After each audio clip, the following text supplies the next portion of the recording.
Good morning to all of you and welcome again spin academy YouTube channel. दोस्तों, आज के इस lecture में हम स्टार्ट करेंगे रेट ऑफ रिएक्शंस के बारे में बात करेंगे। रेट ऑफ रिएक्शन हमने लास्ट लेक्चर में स्टार्ट कर दिया था, तो थोड़ी बात वहां से उठाकर हम रिलेट करेंगे, चीजों को फैक्टर्स से रिलेट करेंगे। और यहाँ पर जो हम पढ़ने वाले हैं वो है रेट कांस्टेंट। आज उसमें भी डिस्कशन करेंगे हम। तो स्टार्ट करते हैं हम रेट ऑफ रिएक्शन से। लास्ट वीडियो में हम जब रेट ऑफ रिएक्शंस को निकाल रहे थे तो वहां पर हमने जो डिस्कशन किया है, तो इनिशियली जो रेट ऑफ रिएक्शंस की बात होती है वहां पर जो डेफिनेशन है आप उस पर फोकस कीजिए। और फिर जब आपके पास लो मास एक्शन के बाद जब रेट की डेफिनेशन आएगी तो उस पर फिर आप फोकस कीजिए, दोनों में क्या चेंज आएगा इसको नोटिस कीजिए ना। तो अगर हम लास्ट वीडियो के लिए बात करें तो हमारे पास जो रेट है वो क्या है, तो change of concentration, change of molar concentration of any one reactant और प्रोडक्ट। हम क्या बोल रहे हैं? चेंज, यहां चेंज की बात कर रहे हैं, फोकस कीजिए इस वर्ड पर। Change of concentration of any one product और रिएक्टेंट। तो ये कह रहा है कि कोई भी रिएक्शन है, कोई भी रिएक्शन है, एनी वन, ये रिएक्टेंट है और ये प्रोडक्ट बनाता है, तो किसी की भी कंसंट्रेशन में, इसकी कंसंट्रेशन हो चाहे इसकी कंसंट्रेशन हो, किसी की भी कंसंट्रेशन में चेंज आए विद रेस्पेक्ट टू टाइम या पर यूनिट टाइम, है ना, तो उसके हिसाब से आपकी रेट क्या आ गई? Rate is equal to concentration with respect to time T. तो ये आ गया आपके पास, ये आपने रेट निकाली थी लास्ट वीडियो के लिए, जो हमने बात की थी लास्ट वीडियो में वो ये थी। तो यहां पर सीधी बात है कि रेट क्या है, कह रहा है कि change of concentration of reactant और प्रोडक्ट, है ना, पर यूनिट टाइम, टाइम के साथ क्या चेंज आता है उसको हम रेट बोलते हैं। तो ये तो हो गई रेट की बात।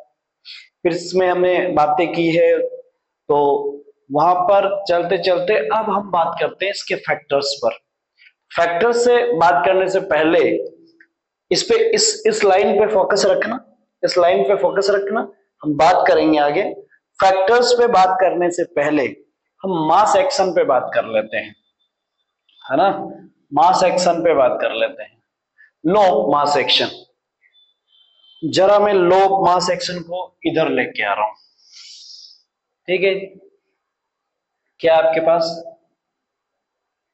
Law of mass action, law of mass action किसने दिया? गुलबर्ग एंड वागे ने। किसने दिया ये? गुलबर्ग एंड वागे था, उसने दिया 1884 के आसपास, ये उन्होंने लो दिया, गुलबर्ग एंड वागे ने। क्या बोलता है गुलबर्ग एंड वागे? स्पेलिंग जो भी हो देख लेना एक बार। गुलबर्ग एंड वागे क्या बोलता है वो देखो। ये कह रहा है कि rate is directly proportional to the product of concentration of reactant. ये क्या बोल रहा है, ध्यान से सुनिएगा कि रेट जो है वो डायरेक्टली प्रोपोर्शनल टू है। अब यहां मैं रिएक्टेंट एक बार क्या करता हूं, ए और बी ले लेता हूं, ऐसा ना, कुछ भी, और प्रोडक्ट बना रहा है, या आपका सी और डी बना रहा है, मान लीजिए कि सी और डी बना रहा है, ऐसा मान लीजिए। तो ये कह रहा है कि जो रेट है is directly proportional to product of concentration of reactant. मतलब ये नहीं, इससे कोई बात नहीं है, इससे, है ना। तो इसकी कंसंट्रेशन की बात चल रही है, इसकी कंसंट्रेशन की बात चल रही है ना। तो कह रहा है कि rate is directly proportional to product of concentration of reactant. The power है ना, कंसंट्रेशन की, द पावर, या ऐसे बोल दो, rate of directly proportional to product of concentration of reactants its power, its, या ईच वन, दो है ना, तो each one with each one concentration power with numerical it is used for balancing. Yes, क्या किया है, क्या बोल रहा है यहां पर, ये कोफिशिएंट आप बोल दो जिसकी बात बोल रहे हो, तो कह रहा है कि उसकी बैलेंसिंग के लिए जो भी है उसकी पावर के ए और बी, इसकी पावर के। तो पहले तो ये वर्ड समझो कि product of concentration of reactant क्या चीज है। पहले बात, product of concentration of reactant ये प्रोडक्ट नहीं है ना, आधे तो ज्यादा इससे कंफ्यूजन हो गई कि product of concentration of reactant की बात होगी तो ये क्या है कि ये कह रहा है, ध्यान से सुनिएगा, product of concentration of reactant, पहले इस वर्ड को समझे, ये कह रहा है रिएक्टेंट की कंसंट्रेशन का प्रोडक्ट, मतलब जो आपने रिएक्टेंट लिया, जितना कंसंट्रेशन में लिया उसमें से कितना कितना प्रोडक्ट बना रहा है, उसमें से कितना, जितना लिया उसमें से सब गया वो नहीं, उसका कोई लेना देना नहीं, उसका प्रोडक्ट कितना गया है ना, तो ये कितना बना है उस पर डिपेंड करेगी और किसी पे डिपेंड नहीं करेगी, है ना। जैसे मान लीजिए कि आपने ना ये यहाँ कोफिशिएंट, यहाँ जो कोफिशिएंट लिखा जाएगा वो वही लिखा जाएगा जो उधर बना होगा। बैलेंसिंग आता है ना, बैलेंसिंग कोफिशिएंट, वो बैलेंसिंग कोफिशिएंट ये बताता है कि प्रोडक्ट साइड में जितना होगा उतना रिएक्टेंट साइड में, तो यहाँ तो वही लिखा जाएगा जो उधर बना होगा ना, उधर बना होगा उतना अमाउंट लिखा जाएगा। लेकिन सपोज दैट आपने जो भी यहाँ लिया था वो कम से कम, ऐसा तो नहीं है कि लिमिटेशन में लिया होगा, मतलब आपने मान लीजिए कि 10 ग्राम ये लिया और 20 ग्राम ये लिया, अब 10 ग्राम में से कितना गया, मान लीजिए कि 5 ग्राम गया होगा और इसका 10 ग्राम गया होगा और मिलके प्रोडक्ट बना रहे होंगे, ठीक है। तो हमें समझ में आ गया, अब हम बाकी को नहीं लेंगे, बैलेंसिंग में ये 5 और 10 ग्राम को ही लेंगे, यहाँ पर इसके 5 मॉलिक्यूल इसके 10 मॉलिक्यूल से रिएक्ट होके प्रोडक्ट बना रहे हैं, तो यहाँ तो वही लिखा जाता है। लेकिन आपने जो लिया होगा वो तो ज्यादा लिया था, उसमें से कितना गया, तो ये है वो प्रोडक्ट, मतलब जो प्रोडक्ट में पार्टिसिपेट किया है। तो product of concentration of reactant पूरे में नहीं लेता है। तो यहां पर क्या थी, यहां पर क्या थी बात, ये क्या थी, इस पे देखो, rate is a upon T, ये क्या था, ये था, ये बोल रहा है चेंज कर रहा है प्रोडक्ट और रिएक्टेंट कुछ भी है पर यूनिट टाइम के साथ चेंज कर रहा है, उस रेट की बात है। अब यहां जो बात कर रहा है, the rate is directly proportional to the product of concentration of reactant with each one या each concentration power raise to balancing equation, balancing reaction है, बैलेंसिंग इक्वेशन। तो जो बैलेंसिंग इक्वेशन में ली गई है उसकी पावर पर, तो ये बात समझ में आ गई होगी, यहाँ पर जो है उसकी पावर, तो ये है बात। तो आपके पास ये क्या है, लो मास एक्शन, जैसे कि ये कह रहा है, सपोज दैट हम यहां पर ले रहे हैं N2 3H2 2NH3, तो रिएक्शन किस पे बात कर रही है, रिएक्शन किस पे बात कर रही है, ये देखो, ये कितना हो गया 2 और ये कितना हो गया 6, ठीक है, ये है। तो कह रहा है जो रेट है, the rate is directly proportional to N2 की कंसंट्रेशन एंड H2 की कंसंट्रेशन की पावर, इसकी 3 इसकी 1 पे ये रेट है, इसको बोलते हैं, है ना, इस पे। अब यह कितना भी होगा N2 या कितना भी H2 होगा, लेकिन इसका 1 मोल इसके 3 मोल से मिलके इसके 2 मोल बना रहा है, ये है बात। तो जो 1 और 3 मोल पे ही डिपेंड करेगी। अब चाहे यहाँ कितने 10 मोल रख लो या 20 मोल रख लो, लेकिन यूज क्या हो रहा है, ये तो इस रेशो की बात चल रही है, उसी पे डिपेंड करेगी, उसी को कहते हैं रेट ऑफ रिएक्शन या rate law of mass action, rate law of mass action, ठीक है ना, ये। अब इसी बात दोनों को यूज करके हम आगे चलेंगे, दोनों को ही यूज करके हम आगे चलेंगे, ठीक है ना। अगर जब मैं इसके साइन को हटाऊंगा, यहां पर इसके साइन को हटाऊंगा, ये वाला जो मैं लिखूंगा, क्या बोलेंगे इसमें, रेट इज इक्वल टू, जब मैं प्रोपोर्शनल साइन हटाऊंगा तो मेरे पास आएगा के ए की पावर ए एंड बी की पावर बी। ध्यान से सुनिएगा, तो ये क्या आ गया, ये तो रेट है, this is the rate of reaction, rate of reaction. ये क्या है, rate constant, rate constant, rate constant है, ठीक है ना। तो रेट कांस्टेंट है, इसी को हम क्या कहते हैं, रेट कांस्टेंट कहते हैं, वेलोसिटी कांस्टेंट कहते हैं, स्पेसिफिक रेट कांस्टेंट बोल दो या स्पेसिफिक रेट बोल दो, इसको क्या बोल दो, स्पेसिफिक रेट बोल दो। वेलोसिटी रेट कांस्टेंट है, रेट कांस्टेंट है या स्पेसिफिक रेट है, ये हम बोलेंगे इसको, ठीक है ना। तो ये चीजें हैं। चलिए, तो आपको आई होप कि ये दोनों बातें समझ में आ गई होगी। हाँ, ये जरूरी नहीं है कि जो आपका ए बी वो हमेशा इससे रिलेट करे जब हम ऑर्डर ऑफ रिएक्शन, क्योंकि ये चीज जो है इसकी जो यूनिट है वो डिपेंड करेगी ऑर्डर ऑफ रिएक्शंस पे। जब हम ऑर्डर पढ़ेंगे तो बात समझ में भी आ जाएगी, ठीक है ना। तो देखो जरा, आपको क्या करना है, अब हम बात करते हैं एक्चुअल में, हमने जो लास्ट वीडियो में बात की थी वो की थी इस रेट पर, इस पे हमारा फॉर्मूला ही आ गया था। इस फॉर्मूले पे रिलेटेड कुछ न्यूमेरिकल से पहले उस पर बात कर लेते हैं, फिर आगे चलते हैं। जैसे मान लीजिए कि इसमें, हाँ, इसमें अपने पास दो तीन चीजें थी, क्या था, डिसअपीरेंस और अपीरेंस। ध्यान से सुनिएगा, एक तो था डिसअपीरेंस और अपीरेंस, हमने उसमें साइन यूज किए थे, है ना, क्योंकि रिएक्टेंट और प्रोडक्ट दोनों यूज होते हैं। तो मान लीजिए कि हमारे पास रिएक्शन है ये N2 plus 3H2 plus 2NH3, ये है।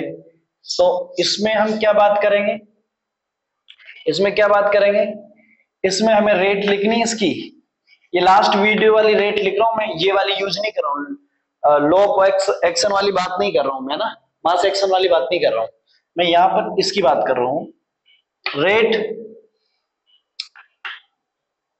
कंसंट्रेशन। अब इसमें भी स्टोइकोमेट्री होगी, देखो यहां पर जो भी स्टोइकोमेट्री होगी ना, ये तो यहां पर 1 है, तो यहां पर हो गया concentration of N2 upon dt, तो यहां 1/1 हो जाएगा। और साइन क्या होगा इसका, रिएक्टेंट हमेशा डिसअपियर होता है और प्रोडक्ट क्या होता है, अपीयर होता है। इसको क्या लिखोगे, -1/3 dH2 डिवाइड बाय T, और इसको क्या लिखोगे, प्लस 1/2 NH3 की कंसंट्रेशन अपॉन dt या dt, ये आ गया, ठीक है जी। ये है आपके पास रेट। अब आपको यहां पर वो क्वेश्चन में कुछ भी दे दे, ये सब चीजें बराबर है, ध्यान से सुनिएगा, ये सब चीजें आपस में इक्वल है, रेट इक्वल, इसके ये इसके इक्वल है, ये इसके इक्वल है। अब आपको मान लीजिए कि उठा के उसने बोल दिया है, क्वेश्चन बन रहा है, अब देखो इस पर फोकस करो। मान लीजिए कि उसने बोल दिया आपको कि गिवन है डिसअपीरेंस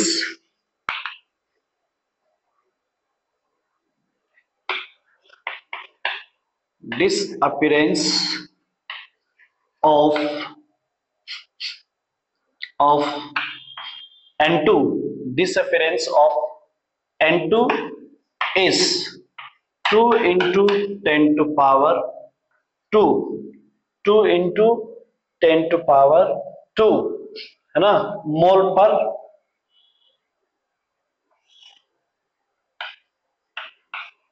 पर सेकेंड, ठीक है ना। तो मोल पर सेकेंड हो गया। अब वो कह रहा है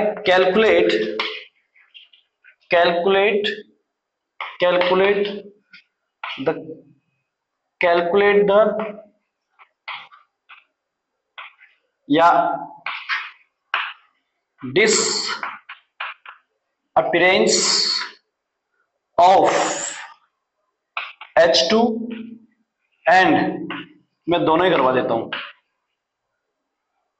appearance of NH3, disappearance H2 का और अपीयरेंस ऑफ H2 दोनों को कैलकुलेट कीजिए, और रेट भी कैलकुलेट करवा सकता है आपसे।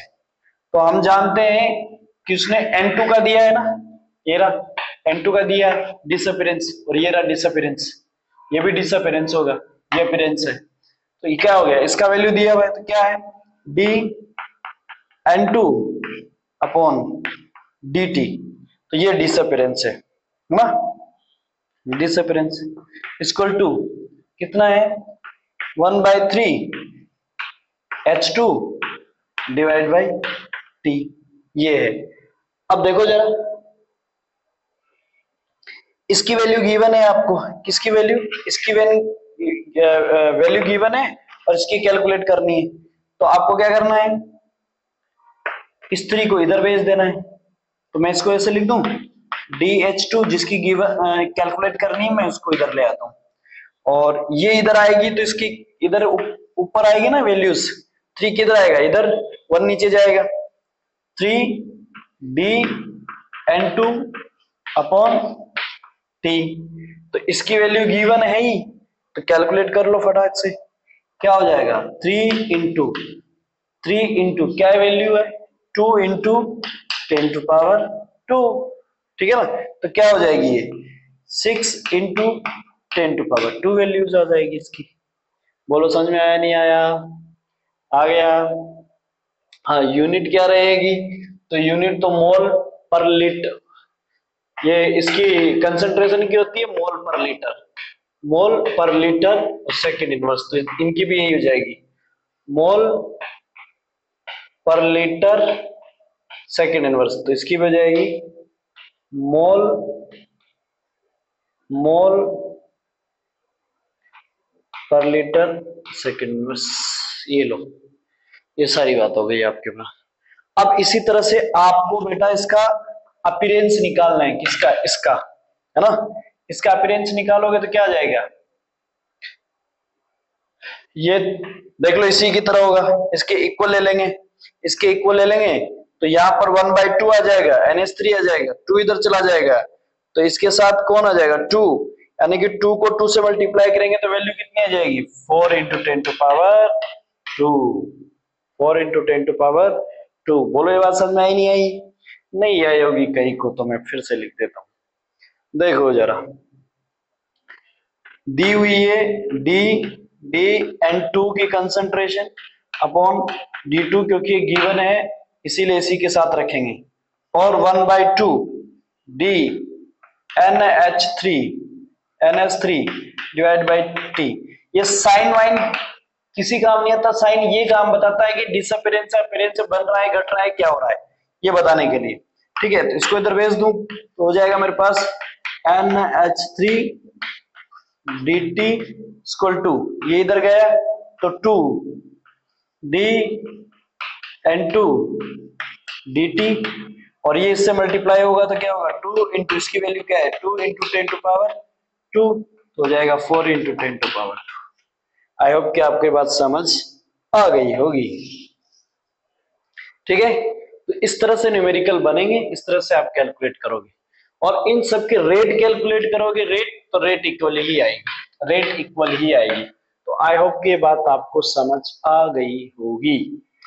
यस, तो ये तो थी कल के वीडियो तक की बात, और उसमें जब न्यूमेरिकल बनता है तो इस तरह से डील किया जाता है ना।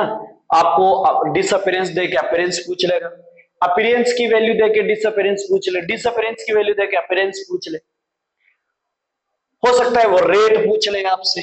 तो इस तरह से क्वेश्चंस होंगे। तो काइनेटिक में एक क्वेश्चन तो यहां से होगा और यहां से 100% क्वेश्चंस बनते हैं और आते हैं।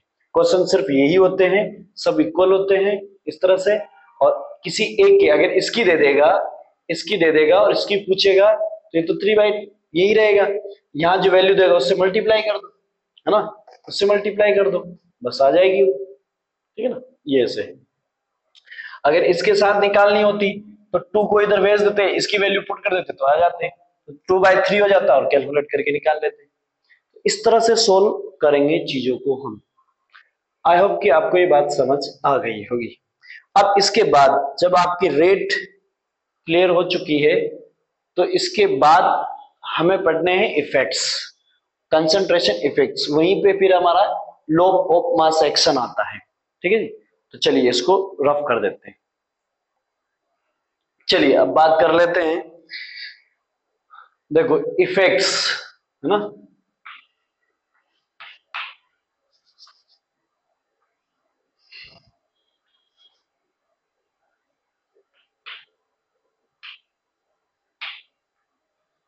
Effects of rate, effects of rate, rate में क्या क्या इफेक्ट्स होते हैं उसके बारे में हम बात करेंगे।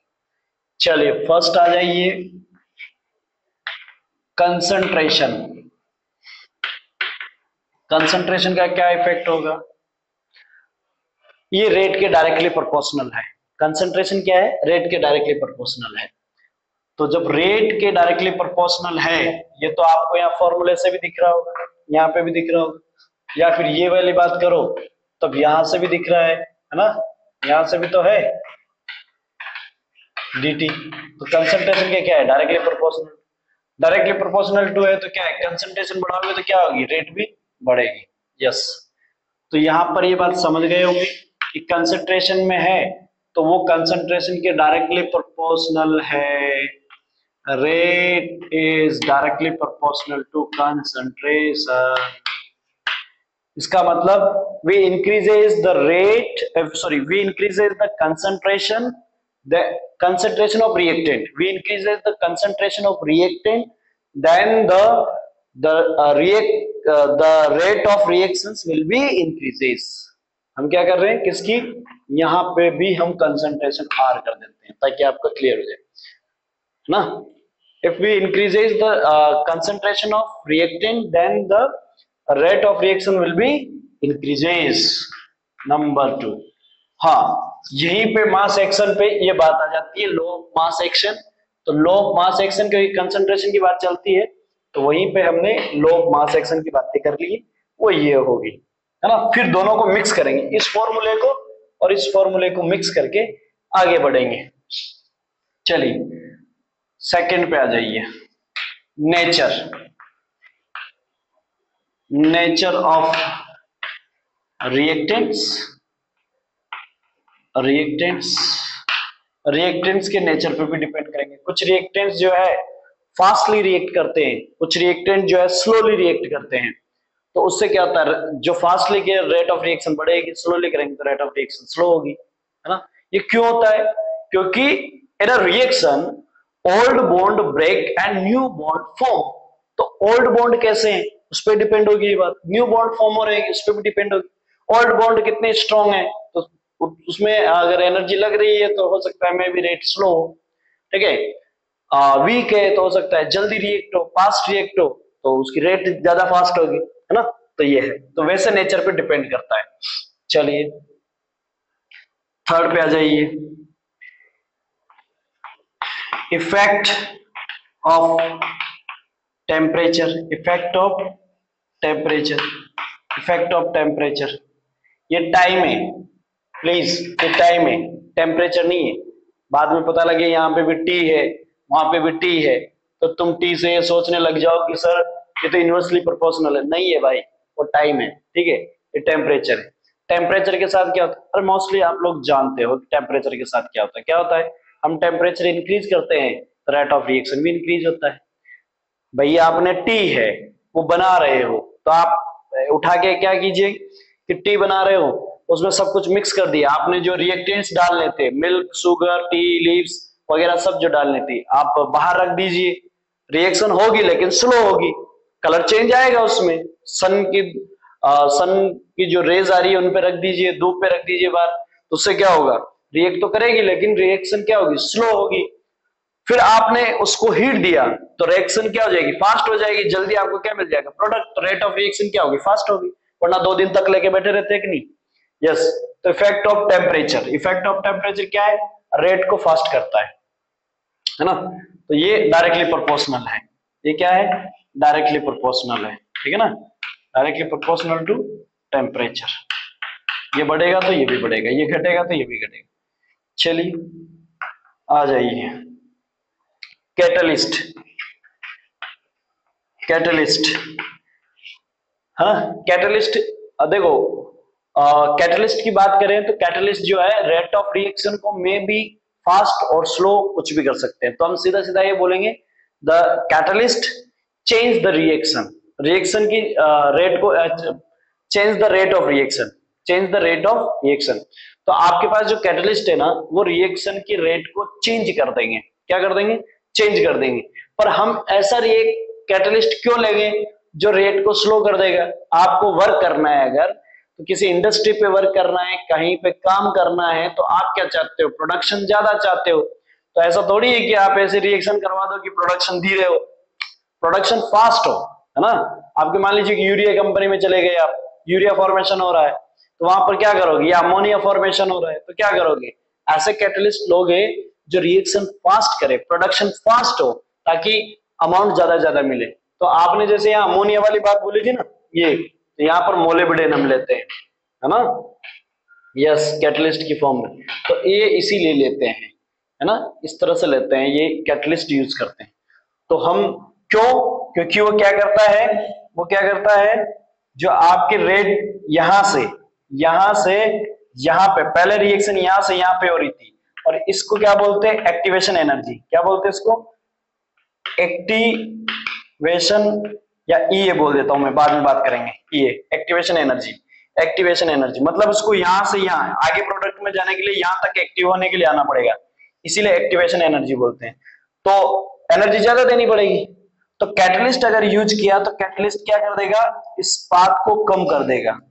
इसको क्या कर देगा? कम कर देगा। मतलब अब आपको जो है एक्टिवेशन एनर्जी की रिक्वायरमेंट इतनी है, मतलब आपको कम एनर्जी में ही जो है वो कन्वर्ट कर देगा, है ना। ये है एक्टिवेशन एनर्जी चेंज। तो ये इसको कम कर देता है, इसीलिए ये।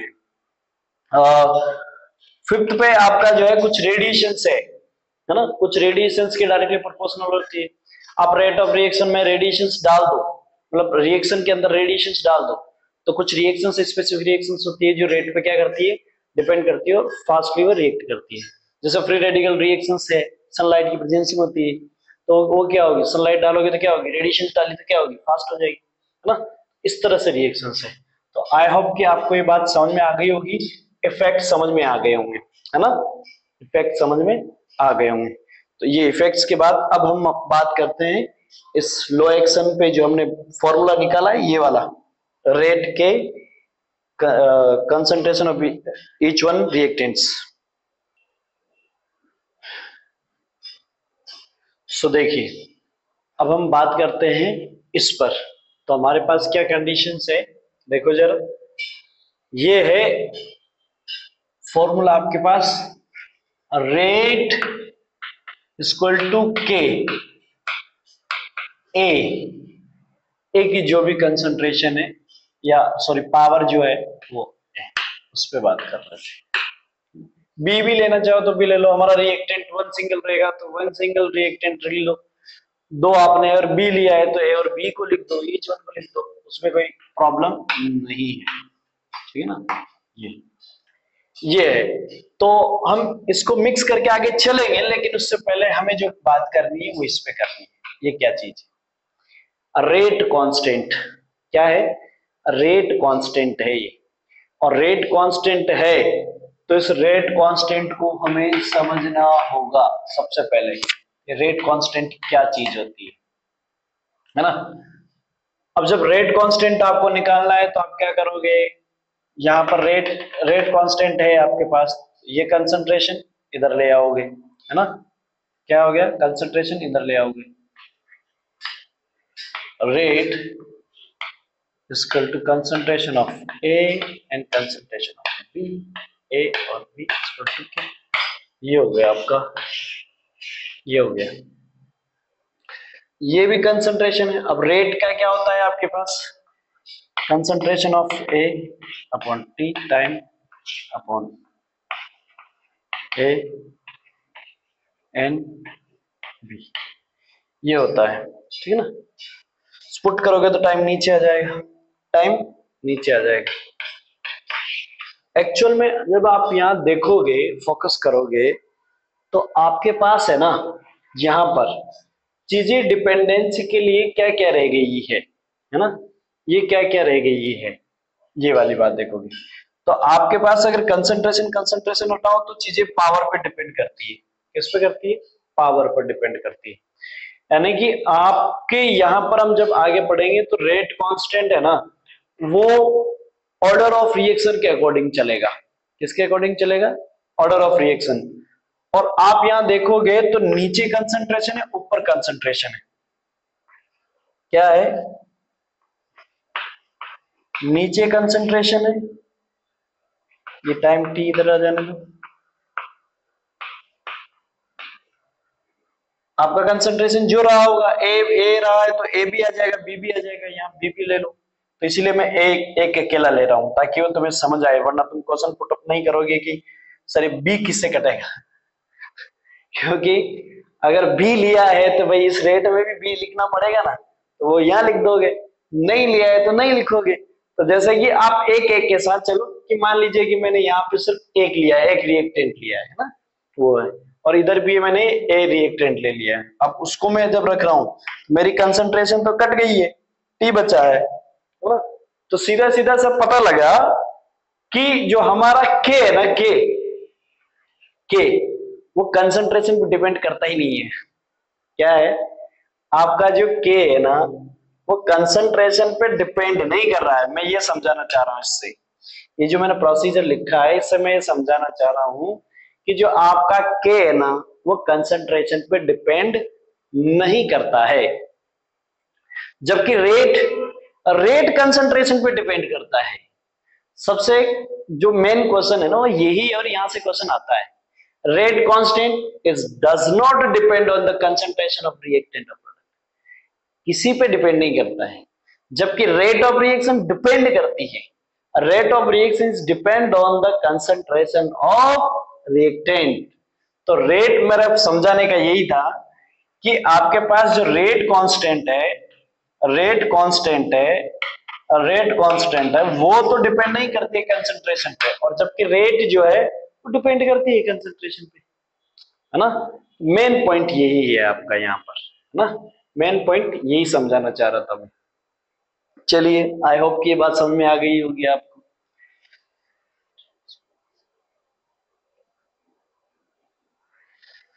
चलिए बात कर लेते हैं रेट कांस्टेंट पर, है ना? तो रेट कांस्टेंट क्या भला है ये देखो, समझो। रेट कांस्टेंट, रेट कांस्टेंट है ना, कांस्टेंट, कांस्टेंट,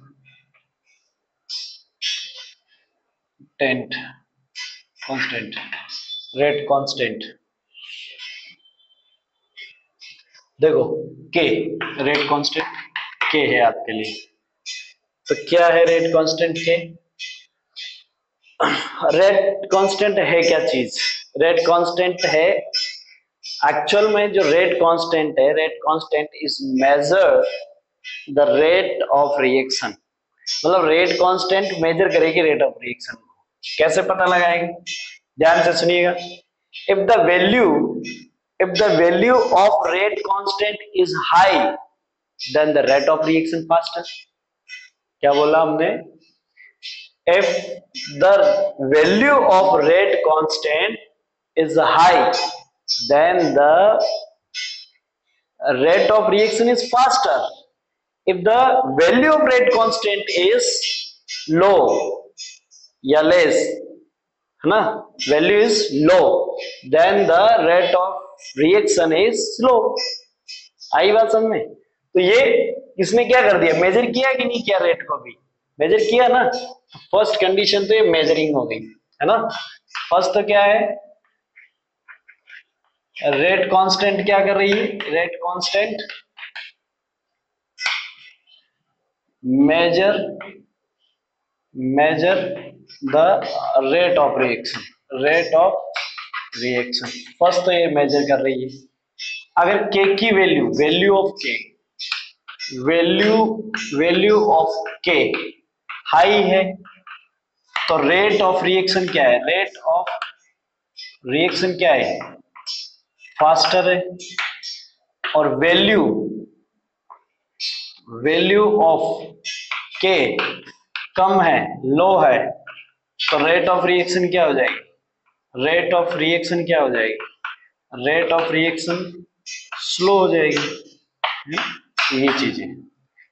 दूसरे पे आ जाओ, और क्या है, रेट ऑफ रिएक्शन जो है आपकी टेम्परेचर पर डिपेंड करती है। डिफरेंट डिफरेंट टेम्परेचर पर किसी एक रिएक्शन के लिए रेट कांस्टेंट डिफरेंट डिफरेंट होगा। क्या बोल रहा है ये, rate constant is different different at fixed different different temperature, या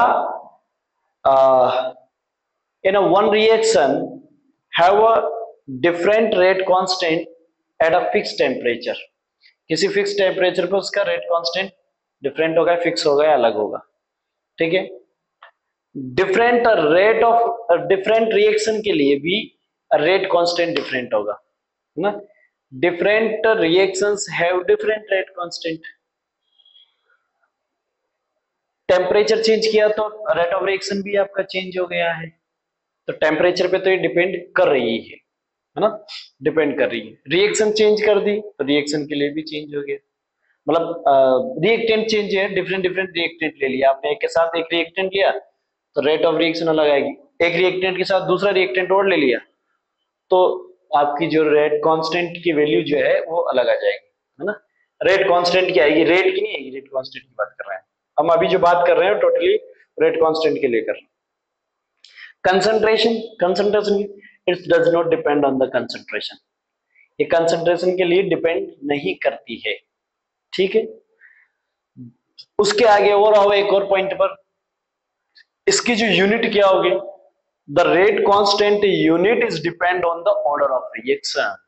इसकी जो रेट है, रेट कांस्टेंट की जो यूनिट है वो ऑर्डर ऑफ रिएक्शन पर डिपेंड करेगी। क्या करेगी, डिपेंड करेगी। अब देखो जरा, ये तो बातें हो गई, अभी भी हमने बात की है, क्या क्या बात की है कि ये क्या काम आती है सर, रेट कांस्टेंट मेजर करने के काम आती है, किसकी, रेट ऑफ रिएक्शन की। The value of the rate constant is high then the rate of reaction is faster, low, slow, ठीक है, ये हमने बात की है। उसके अलावा हमने कहा डिफरेंट डिफरेंट रिएक्टेंट्स के लिए रेट कांस्टेंट की वैल्यू डिफरेंट डिफरेंट होगी। Temperature, different different temperature points पर रेट कांस्टेंट की वैल्यू डिफरेंट डिफरेंट होगी, उस पर डिपेंड करता है, ठीक है। उसके अलावा आपने कंसंट्रेशन की बात की, sir concentration is does not depend on the rate constant, ठीक है, rate sorry rate constant does not depend on the concentration, है ना। कंसंट्रेशन तो क्या करेगी, रेट कांस्टेंट की बात चल रही है, यस। अगर बात करो आप यूनिट की, तो यूनिट का क्या बोला आपने, the unit of the rate constant is depend on the order of reaction, मतलब अब हमारा टारगेट क्या है, ऑर्डर ऑफ रिएक्शंस निकालना टारगेट है ना, तो वो है। तो अब हम आते हैं आपके दोनों ही फॉर्मूले पर। फॉर्मूला क्या है, रेट इक्वल टू के ए की पावर जो भी है, अभी नहीं है तो रहने दो, अभी नहीं है तो रहने दो, है ना।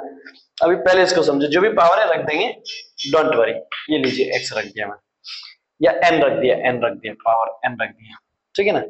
अब हम जानते हैं कि रेट इक्वल टू क्या होता है, ए अपॉन टी होता है। तो मैं यहां पुट कर दूं, put the value of rate, put the value of rate, rate की वैल्यू पुट कर रहा हूं, क्या आ गई, upon D T equal to K की पावर ए की पावर, ये आ गया है ना, ये चीजें आ गई है। अब आगे की बात इसी से लेके चलेगी भैया, आगे की बात इसी से लेके चलेगी। मैं क्या कर दे रहा हूं, सेम सेम चीज इधर ले आ रहा हूं। डी, मैंने कहा था कि आपके पास जो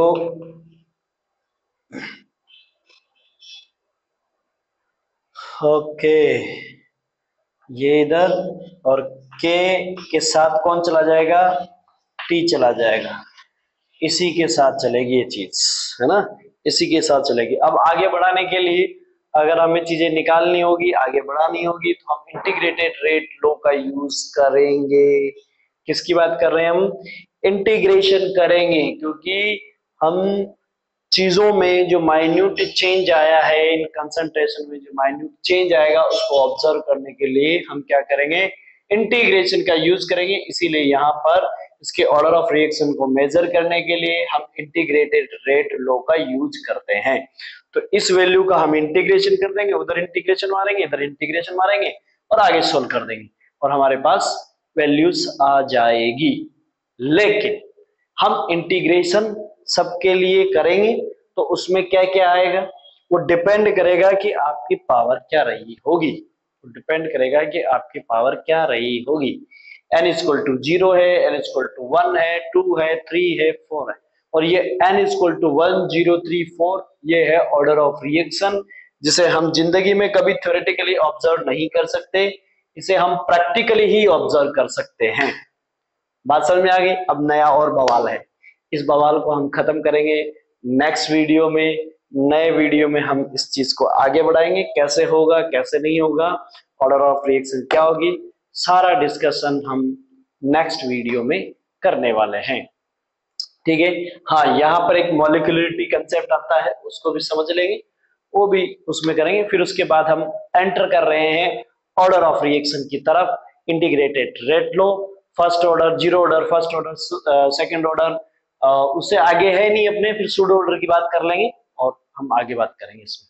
ठीक है जी, तो आई होप कि ये वीडियो समझ में आ गया होगा, और अगर वीडियो समझ में आ रहा है तो प्लीज लाइक कीजिए, शेयर कीजिए, सब्सक्राइब कीजिए और मिलते हैं फिर अगले वीडियो में ऑर्डर ऑफ रिएक्शन के साथ। तब तक के लिए नमस्कार, जय हिंद।